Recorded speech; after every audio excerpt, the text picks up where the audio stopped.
Мангасын өрнөөс ярьж байна.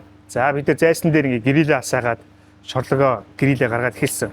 За тех ялгамдаа та бүхэн бас дулаан орж байгаа. Магадгүй гэрил 100 авахаар хайж ээж магадгүй. Тэгэхээр та бүхэнд нэг товчхон зөвлөгөө өгье гэж бодсон юм.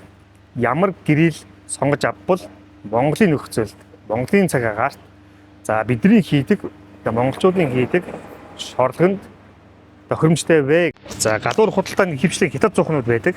Хятад шорлогоны зуухнууд асуудалтай нь юу вэ гэхээр ийм намхан байгаа гэдэг. Энэ аваарч юм байна. За тэгэхээр яах вэ гэхээр ийм намхан гэрэлдээ шорохын асуудал нь яадаг вэ гэхээр галанда хит орхин болчихдог. За ингээд хамгийн тохиромжтой ийм өндөр нь шорлогоны зуухны өндөр бол нэг ийм 30-35 см байвал их зүгээр энэ өндөр нь.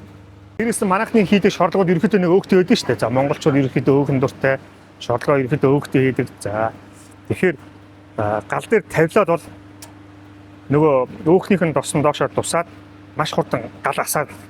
За гал асаад галын дүл махыг долоод чихлэлэл бол ерөөсөө махт яг тэ долоос гэсгэрээ муухай түүний хар болж эхэлдэг. Тэгэхээр яаж юм хэр нөгөө энэ өндөр байхын ашалбагт одоо энэ дээр гаж нөгөө хэдийгээр гал ассан ч дүл нь махандаа хүрэхгүй. Махандаа хүрэхгүй учраас тэр гүн хар тортог болсон өмс суухгүй.